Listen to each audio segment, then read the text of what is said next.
अम्मी खैरियत तो है, आप सबके सब गुस्से में क्यों हैं? फरहान साहब को गोली मारने वाला आदमी भाग गया है। हाँ बिल्कुल सही फैसला किया मैंने, लेकिन आपका शुक्रिया नहीं चाहिए।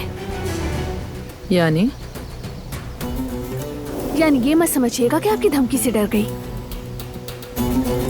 जो कुछ मैंने देखा वो कहानी जो सबिहा अक्सर सुनाया करती है कि उसने दिलान की मदद की सहारा दिया, उसका हकीकत से कोई लेना देना नहीं। मैं आपको सब कुछ बताऊंगा कि मुझे ऐसा करने पर किसने मजबूर किया, लेकिन आप मुझसे वादा करें कि मेरी फैमिली को बचा लेंगे आप, वरना वो। ठीक है, फिक्र मत करो, तुम्हारी फैमिली मेरी जिम्मेदारी है।